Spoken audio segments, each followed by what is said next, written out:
बोलिए भारत माता की। वाह, very good. Bharatiya Janata party के जिलाध्यक्ष श्री निमाई कविराज, श्री कार्तिक चंदपाल, हमारे लोकसभा के बहुत ही एक्टिव और इफेक्टिव मेंबर रायगंज लोकसभा क्षेत्र, श्री शंकर चक्रवर्ती, बीजेपी विभाग कन्वीनर मालदा विभाग, और श्री हेमचंद मंडल पूर्व जिलाध्यक्ष, श्री अजय सिंह एवं अपिल सिन्हा हमारे नौजवान कार्यकर्ता हैं, विशेषकर जिनके ऊपर प्रत्याशी को विजय दिलाने की जिम्मेदारी है। मेरे बहनों भाइयों, अब मैं अंतिम नाम बोलने जा रहा हूं। अंतिम नाम है हमारे बहादुर कैंडिडेट विराज विश्वास।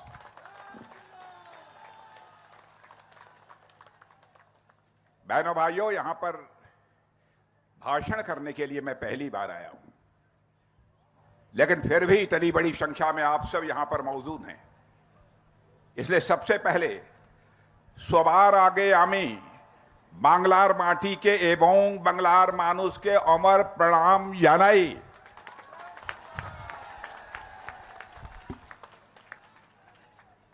बहनों भाइयों, आज मैं आपसे एक बहुत ही मजबूत, एक बहुत ही धनवान, समृद्ध बंगाल के निर्माण की अपील करने के लिए यहां पर आया हूं। आपको यह मैं कहने आया हूं, एक बार भारतीय जनता पार्टी की सरकार बदल दीजिए, टीएमसी को एक बार यहां पर टीएमसी की सरकार बदल दीजिए, भारतीय जनता पार्टी की सरकार बना दीजिए। बहनों भाइयों, किसी की हिम्मत नहीं होगी कि आपके ऊपर कोई हाथ उठा सके और आपके साथ कोई जुल्म और अत्याचार कर सके। और यह काम यदि आप कर सकते हैं, यह काम आप अपने वोट के माध्यम से ही कर सकते हैं लोकतांत्रिक व्यवस्था में। पश्चिमी बंगाल के आज हालात ऐसे हो गए हैं कि आम जनता को न्याय के लिए बराबर तरसना पड़ता है। उत्तर दिनाजपुर की कई घटनाएं इसकी सबसे बड़ी उदाहरण है। कुछ साल पहले यहां 2 नौजवानों को केवल इसलिए मार दिया गया क्योंकि वह अपने स्कूल में कह रहे थे कि साइंस टीचर की नियुक्ति होनी चाहिए। 2023 में एक मासूम लड़की के साथ दरिंदगी हुई और उसकी हत्या कर दी गई। जब लोगों ने न्याय मांगा, इंसाफ मांगा, तब वहां के पुलिस ने उन पर ज्यादती की और एक नौजवान को, इसी बंगाल मां की कोख से पैदा हुए एक नौजवान को अपनी जिंदगी से हाथ धोना पड़ा था। मेरे बहनों भाई, और आज तक उन परिवारों को कोई इंसाफ नहीं मिला है। न्याय की उम्मीद में यहां के लोगों ने अपने बच्चों की अंतिम संस्कार जो किया जाता है, अग्नि दी जाती है, वह तक भी नहीं दी। अजीबोगरीब हालात हैं यहां के। सोचिए कितना दर्द होगा उन परिवारों के दिल में जो आज तक अपने बच्चों का अंतिम संस्कार भी नहीं कर पाए। बंगाल में भाई फोंटा, जिसे भाई दूज कहते हैं हम लोगों की तरफ, इस दिन बहनें अपने भाई के माथे पर तिलक लगाती हैं। भाई अरे कोपाले दिलाम फोंटा, जोमेर दुआरे पोरलो कांटा।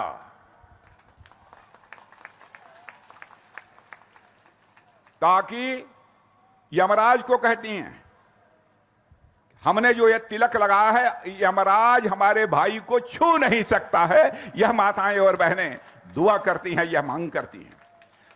लेकिन बंगाल के जिन लोगों ने ममता जी को ममता दीदी कहकर पुकारा, ममता जी ने उनमें से बहुत सारे लोगों को यमराज के हवाले कर दिया।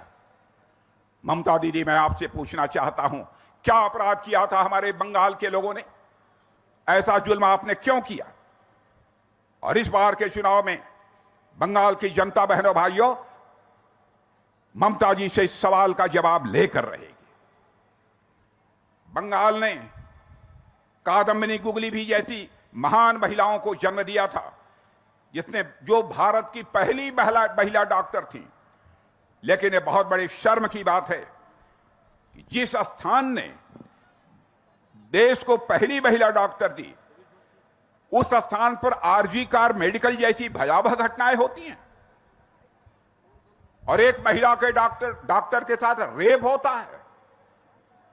उसका मर्डर कर दिया जाता है। मेरे बहनों भाइयों, आज बंगाल में हमारी बहनें और बेटियां सुरक्षित नहीं हैं। मुख्यमंत्री स्वयं भी महिला हैं, फिर भी हमारे बहनों और बेटियों की हालत पश्चिमी बंगाल में यह हो गई है। आज देश का प्रतिरक्षा मंत्री होने के नाते कहने आया हूं, मेरे बहनों भाइयों, केवल कमल के फूल को जिता दीजिए, कोई मां का लाल आपके ऊपर हाथ नहीं उठाने पाएगा। मैं टीएमसी के बारे में कहता हूं, टीएमसी का फुल फॉर्म क्या है? Total miss rule and corruption. और टीएमसी बार बार भारतीय जनता पार्टी को बोहिरा गोतो यानी बाहरी कहकर बंगाल की जनता को गुमराह करती हैं।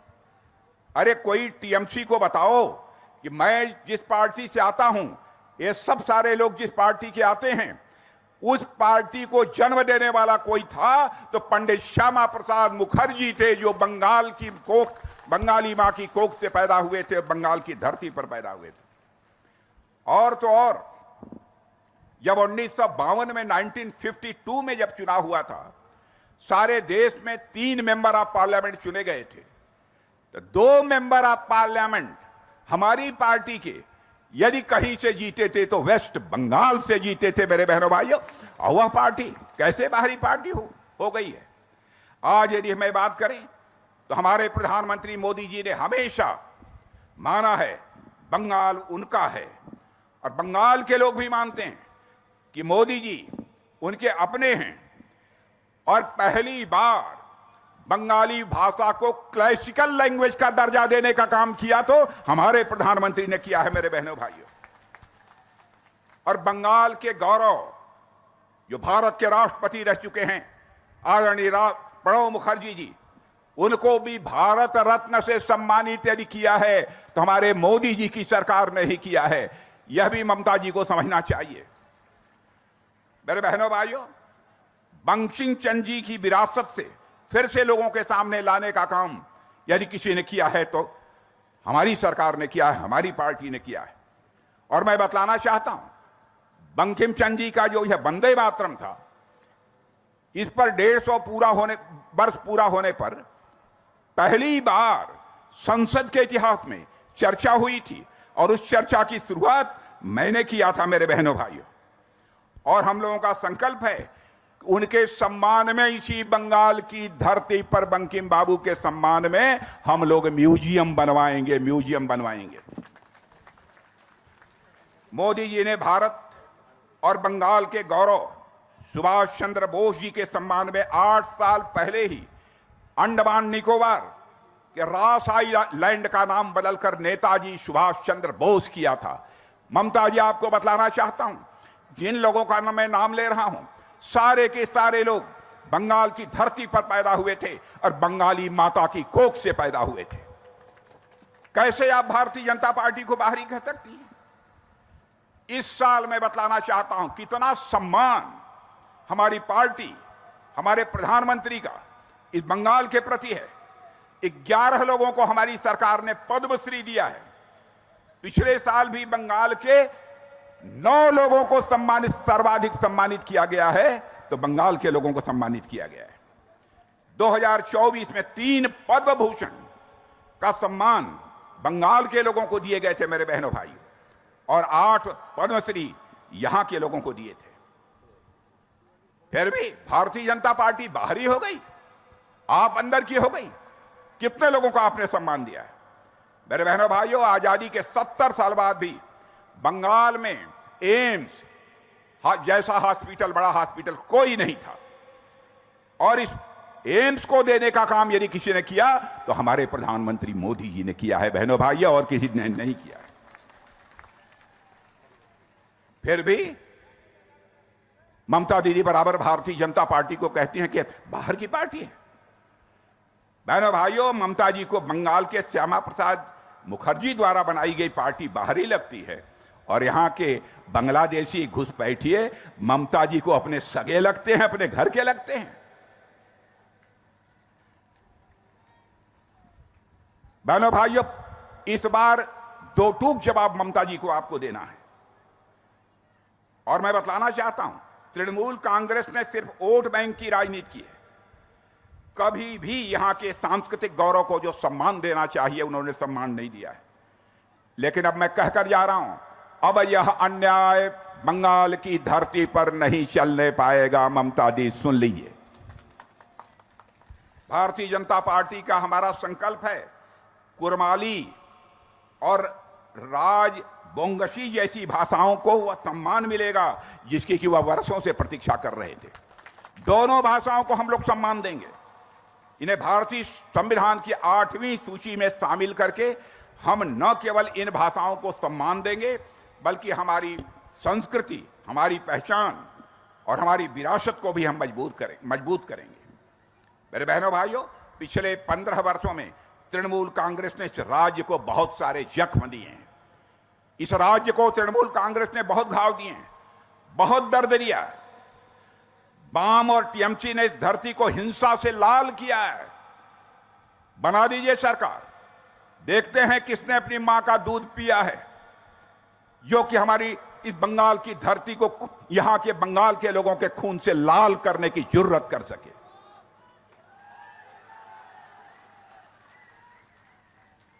यहां की जनता को उन्होंने बेहाल किया है, यहां के लोगों को कंगाल किया है। सिंडिकेट राज चलाकर यहां के गुंडे और बदमाशों को मालामाल किया है। मेरे बहनों भाइयों, बंगाल कभी संस्कृति, शिक्षा और उद्योग का केंद्र हुआ करता था, लेकिन आज टीएमसी राज में यहां के लोग डर और असुरक्षा के माहौल में जीने को मजबूर हो गए। ममता दीदी के राज में पश्चिमी बंगाल बीमार होकर इस समय वेंटिलेटर पर पहुंच गया है। बहनों भाइयों, फिर से पश्चिमी बंगाल को यदि कोई खड़ा कर सकता है पूरी ताकत के साथ, बंगाल को यदि कोई धनवान बना सकता है, यहां की बेरोजगारी की समस्या का समाधान यदि कोई पार्टी कर सकती है तो केवल और केवल हमारी और आपकी पार्टी भारतीय जनता पार्टी कर सकती है। मेरे बहनों भाई, टीएमसी ने बंगाल को क्या दिया? टीएमसी ने सिंडिकेट राज और महाजंगल राज दिया है। टीएमसी ने बंगाल को भ्रष्टाचार दिया। टीएमसी ने बंगाल को कट मनी का ऐसा सिस्टम दिया जिसने गरीब से गरीब व्यक्ति का हक भी छीन लिया है। यह योजना, हर योजना में बिचौलियों का जाल बिछा हुआ है और वह बिचौलिए इस जनता से, गरीब जनता से पैसा वसूलते हैं। कट मनी का सिस्टम बंगाल में कैसे लोगों की जिंदगी बर्बाद कर रहा है, यह बतलाने की बहुत विस्तार में जाकर आवश्यकता नहीं है। आपको रिंकू प्रमाणिक की कहानी मालूम होगी, उससे आप अच्छी तरह समझ सकते हैं। आपको मालूम होगा, रिंकू जी की कहानी यहां फैले भ्रष्टाचार की एक दर्दनाक तस्वीर पेश करती है। रिंकू जी अपनी जमीन पर अपने परिवार के लिए एक छोटा सा घर बनाना चाहती थी, लेकिन इसके लिए टीएमसी के गुंडों ने उनसे 1 लाख रुपए की मांग की थी। अपने जमीन पर अपना घर बनाना चाहती थी, लेकिन टीएमसी के गुंडों ने उनसे 1 लाख रुपए की मांग की और उनसे कहा गया जब तक पैसा नहीं मिलेगा तो कोई मजदूर उनके घर में काम करने के लिए नहीं आएगा और उनका पानी और बिजली का कनेक्शन भी काट दिया जाएगा। थक हार कर रिंकू जी ने सोचा कि चलो अपने घर का सपना पूरा करने के लिए टीएमसी को, गुंडों को 1 लाख रुपए दे देते हैं।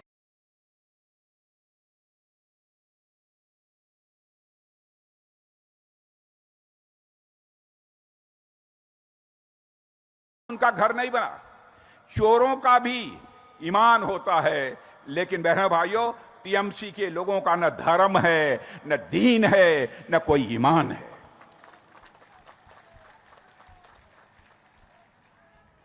और बराबर मैं यहां के मुस्लिम भाइयों से भी कहना चाहता हूं,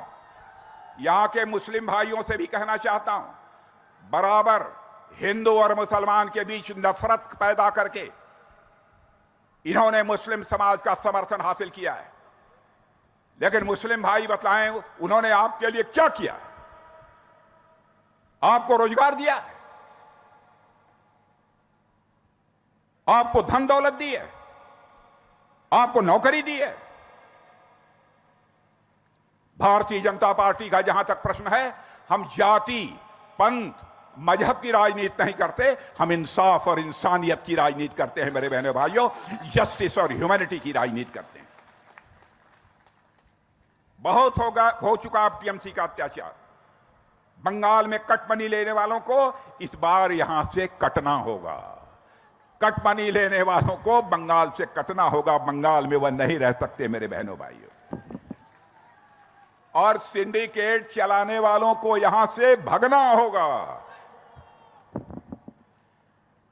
क्योंकि जब 4 मई को चुनाव का रिजल्ट आएगा और जब बीजेपी की यहां सरकार बनेगी तो पूरे देश में उनके लिए कोई जगह नहीं मिलेगी, क्योंकि अधिकांश राज्यों में सरकार यदि किसी की है तो भारतीय जनता पार्टी की सरकार है। दिल्ली में भी हमारी सरकार है। और यह भी बतला दें, जो बदमाश आपकी जमीन पर गलत तरीके से कब्जा करेगा, आपके मकान पर गलत तरीके से कब्जा जमाएगा और कब्जा जमाकर यदि उसने अपना मकान बना लिया है, कुछ खड़ा करने की कोशिश करेगा, तो वह उस बदमाश का, उस गुंडे का, चाहे जितना भी बड़ा मकान, कितने भी लाख और करोड़ रुपए का क्यों ना हो, बहनों भाइयों हमारी सरकार आएगी तो हम बुलडोजर चलवा देंगे उस पर।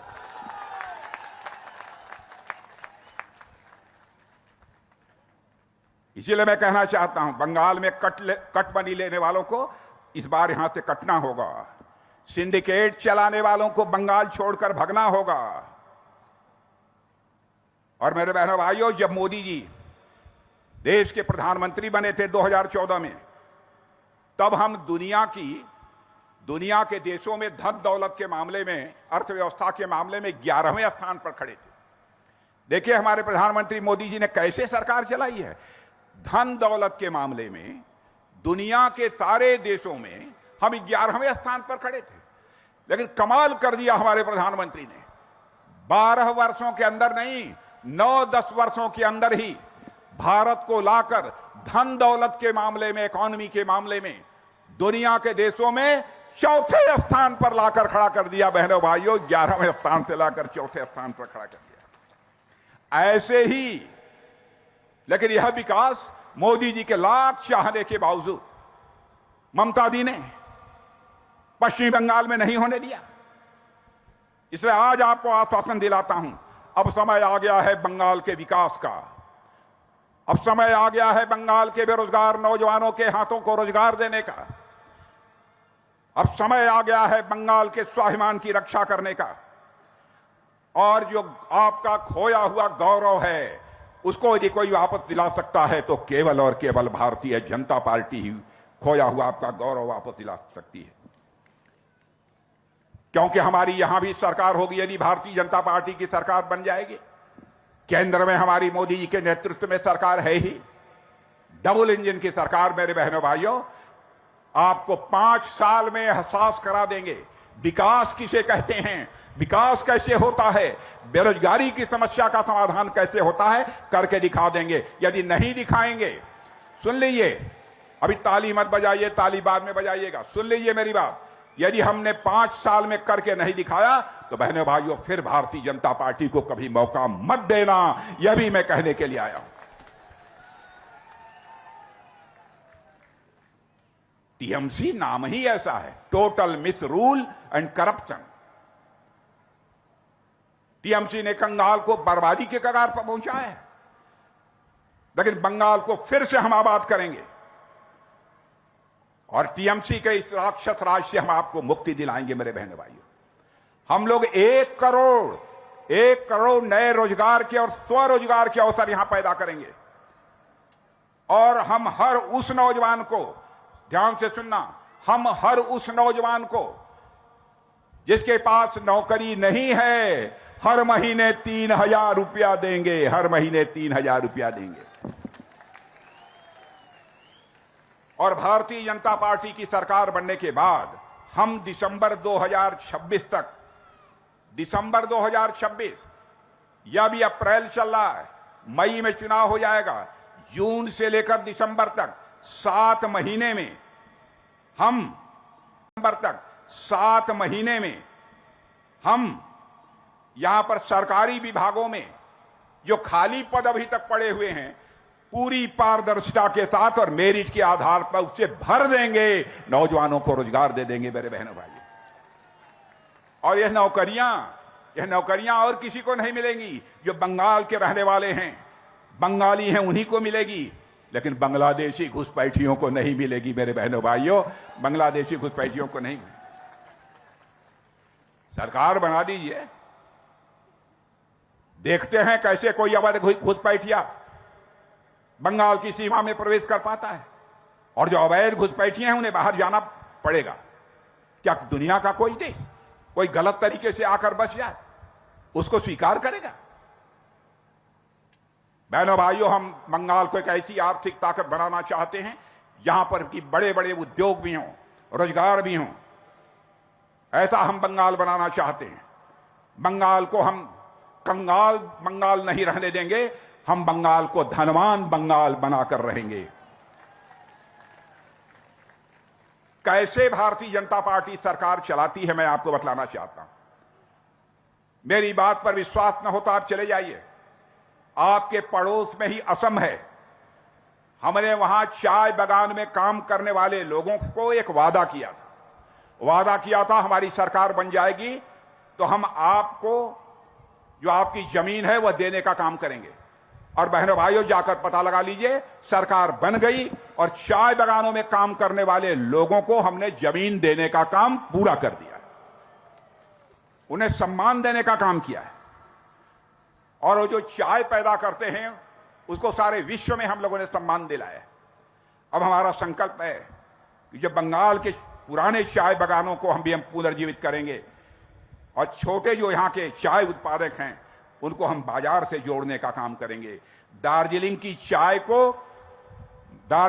चाय को विश्व स्तर पर मजबूत पहचान दिलाएगी हमारी भारतीय जनता पार्टी की सरकार। बहनों भाइयों, डबल इंजन की सरकार के द्वारा बीजेपी का साफ यह नजरिया है कि हमें नया बंगाल बनाना है, हमें विकसित बंगाल बनाना है, ऐसा बंगाल बनाना है जहां कोई किसी निरपराध व्यक्ति पर जुल्म और अत्याचार न ढा सके। हम ऐसा बंगाल बनाना चाहते हैं और जो हम कहते हैं वह करते हैं। मैं विरोधी पार्टी के लोगों को कहना चाहता हूं, चाहे कांग्रेस हो, टीएमसी हो, कम्युनिस्ट पार्टी, एक उदाहरण बतला दो कि हम लोगों ने अपने चुनावी घोषणा पत्र में कुछ कहा हो और उसको न पूरा किया हो। जब हम अपने चुनावी घोषणा पत्र, इलेक्शन मैनिफेस्टो में जो भी वादे किए हैं बहनों भाइयों, एक एक वादे को हम लोगों ने पूरा किया है। यह है हमारी भारतीय जनता पार्टी, जो कहती है वह करती है, चाहे उसके लिए कितनी भी बड़ी सैक्रिफाइस हमें क्यों न करनी पड़े। हम लोगों ने कहा था जम्मू कश्मीर की धारा 370 समाप्त कर देंगे, कर दिया बहनों भाइयों। हमने कहा लला हम आएंगे, मंदिर वहीं बनाएंगे।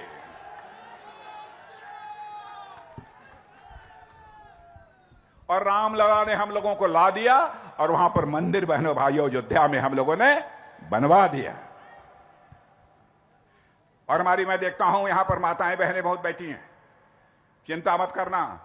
विधानसभा लोकसभा में 1/3 33% आरक्षण आपको मिलने जा रहा है। अब विधानसभा में आप बैठेंगी, लोकसभा में आप बैठेंगी।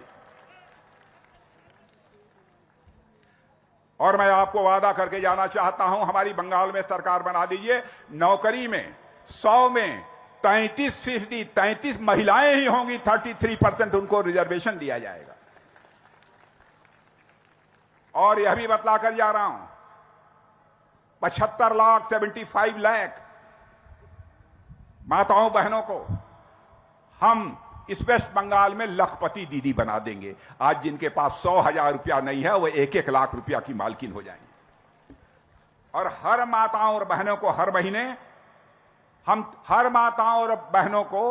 महीने 3,000 रुपया देंगे, हर महीने 3,000 रुपया देंगे, ताकि उनकी जिंदगी बेहतर हो सके। इसीलिए मैं कहना चाहता हूं बहनों भाइयों, 40 वर्ष की कम की आयु की जो हमारी माताएं बहनें हैं उनको HPV वैक्सीन मिले, ताकि उन्हें गंभीर बीमारियों से सुरक्षा मिल सके। तो उन्हें वैक्सीन की भी HPV वैक्सीन की भी सुविधा मुहैया कराएंगे। और इसके साथ ही 40 वर्ष से अधिक की उम्र की जो महिलाएं हैं, उनको 40 साल जिनकी उम्र हो गई है हमारी माताओं बहनें की, उससे ऊपर की हैं, तो कैंसर यदि हो गया तो उसका मुफ्त इलाज किया जाएगा। कैंसर यदि किसी को हो गया तो मुफ्त इलाज किया जाएगा, ताकि समय रहते बीमारी का पता चल जाए और उसका ठीक तरीके से इलाज हो जाए। मेरे बहनों भाइयों, ममता बनर्जी की सरकार ने 77 समुदायों को ओबीसी के लिस्ट में शामिल किया, जिसमें 75 केवल एक ही कौम के लोगों को शामिल किया। ऐसा नहीं होना चाहिए। आप हिंदू भी शामिल करिए, मुसलमान भी शामिल करिए, ईसाई भी शामिल करिए। कहां का न्याय है? मैं मुस्लिम भाइयों से भी कहना चाहता हूं, ऐसा जो करता है वो आपके साथ न्याय नहीं करता है, वो इंसाफ आपके साथ नहीं करता है। राजा ऐसा होना चाहिए, मुख्यमंत्री प्रधानमंत्री ऐसा होना चाहिए जो इंसाफ और इंसानियत, जस्टिस और ह्यूमैनिटी के आधार पर राजनीति करे। मेरे बहनों भाई, ये केवल वोट पाने के लिए शेष समाज से मुस्लिम भाइयों को भी अलग कर रही हैं।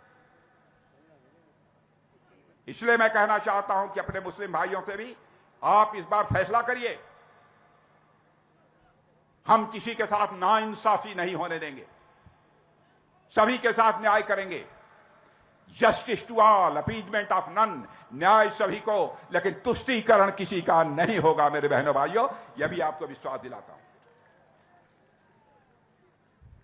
अब टीएमसी, अब देखिए, केवल वोट पाने के चक्कर में अपने घोषणा पत्र में क्या कहा है उन्होंने? पश्चिमी बंगाल में अल्पसंख्यक बाहुल्य क्षेत्रों में इंफ्रास्ट्रक्चर का विकास सबसे ज्यादा हुआ है। क्या विकास के कामों पर सिर्फ एक ही वर्ग का अधिकार होना चाहिए? या नहीं बोलना चाहिए उनको कहना चाहिए कि यहां पर भी सड़क नहीं है, यहां पर स्कूल नहीं है, चाहे वह हिंदू का क्षेत्र हो चाहे मुसलमान का क्षेत्र हो, सभी जगह हम इसका निर्माण कराएंगे। इंसाफ की बात तो यह हो, हम ऐसा ही इंसाफ आपके साथ करेंगे। और मैं कहना चाहता हूं मेरे बहनों भाइयों, ममता दीदी बंगाल में कब्रिस्तान डेवलप करने के लिए तो कहती हैं, लेकिन बहनों भाइयों, बिल्कुल यह सच बात है। टीएमसी के खुद के मैनिफेस्टो में लिखा है कि सरकार 9,900 कब्रिस्तानों के चारों ओर दीवार बनाने के लिए 1,387 करोड़ देती। आप दीजिए, जो करना हो करिए, लेकिन मत भूलिए यहां हिंदू भी रहता है, मुसलमान भी रहता है, ईसाई रहता है, किसी के साथ भेदभाव नहीं होना चाहिए, सबके साथ इंसाफ होना चाहिए। अल्लाह भी कहते हैं, अल्लाह को भी इंसाफ कबूल है। मेरे बहनों भाइयों, अल्लाह को भी बेईमानी कबूल नहीं है। आज हमारे बंगाल के नौजवान रोजगार के लिए इधर उधर भटक रहे हैं, यहां के किसान परेशान हैं, यहां के अस्पताल, यहां के स्कूल हालत इतनी खराब हो गई है, उनमें सुधार लाने की जरूरत है। सबकी चिंता करिए, लेकिन अब तो आप जा रही हैं ममता दी, अब क्या चिंता करेंगे? चिंता हम लोग करेंगे। मैं मानता हूं कि कोई भी किसी भी जाति का हो, किसी भी धर्म का हो, सभी का सम्मान किया जाना चाहिए। हम यह मानते हैं, न कि केवल वोट हासिल करने के लिए एक समुदाय को करिए ताकि दूसरे समुदाय के मन में एक पीड़ा हो, दर्द हो, प्रतिक्रिया हो।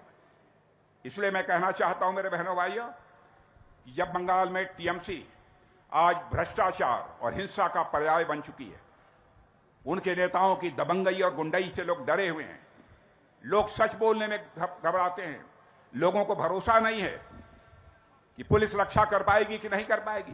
पुलिस के ऊपर भी दबाव है। क्या यह वही बंगाल है जिसका सपना बंगाल के स्वतंत्रता संग्राम सेनानियों ने दिया था? देश को आजाद कराने के लिए अपनी जानें दी थी।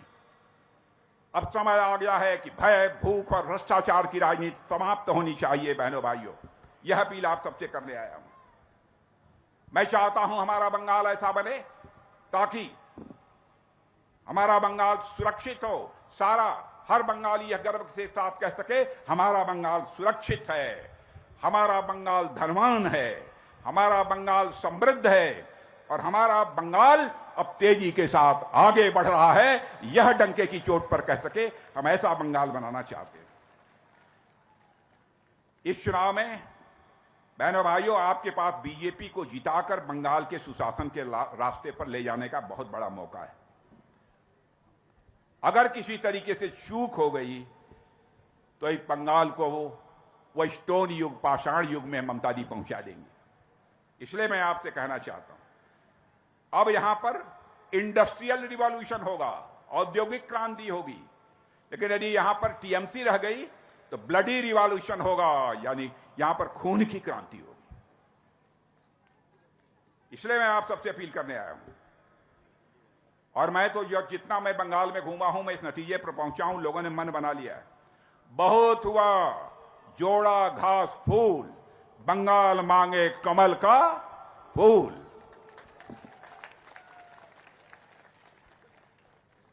मेरे भाइयों, लंबे समय तक कम्युनिस्टों को आपने देखा है, यहां पर 15 साल से लगातार आप टीएमसी को देख रहे हैं। इसलिए मैं आप सभी से अपील करना चाहता हूं कि मेरे बहनों भाइयों, इस बार भारतीय जनता पार्टी को बम्पर वोटों से जिताकर भेजिए, बम्पर वोटों से, ताकि यह सारे देश को संदेश चला जाए। किसी भी राज्य का मुख्यमंत्री यदि जनता के साथ जुल्म करेगा, अत्याचार करेगा, तो उसका भी वही हश्र होगा जो कि बंगाल में टीएमसी का हुआ। यह संदेश सारे देश को जाना चाहिए। इसीलिए मैं आप सबसे आज यहां पर अपील करने के लिए आया हूं मेरे बहनों भाइयों, और आज के अवसर पर इससे ज्यादा न कुछ कहते हुए मैं आप सभी को शीश झुकाकर नमन करता हूं। और हमारे यहां के कैंडिडेट ठीक ठाक है ना, बढ़िया है ना।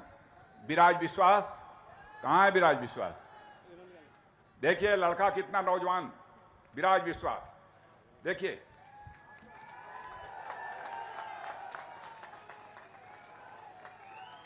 अब देखिए, हमारे कैंडिडेट को भगवान ने देखने लायक भी बनाया है। हमारा कैंडिडेट ऐसा है, मैंने देखा कि थोड़ा सा ही बोला लेकिन बहुत अच्छा बोला। और हमारे विराज विश्वास को यदि चुनकर आप पश्चिम बंगाल की विधानसभा में भेजेंगे तो आपकी समस्याओं को प्रभावी तरीके से आवाज देने का काम कोई करेगा तो हमारा विराज विश्वास करेगा। बस कमल का फूल मेरे बहनों भाइयों, यह मत भूलें। और मैं ये कहकर जा रहा हूं, यदि आपने विराज विश्वास को बम्पर वोटों से जिता दिया, तो मैं आपको यकीन दिलाकर जाना चाहता हूं, और विराज विश्वास को भी मैं कहूंगा, चुनाव जीतने के बाद कभी भी हमको एक बार जरूर बुला लेना।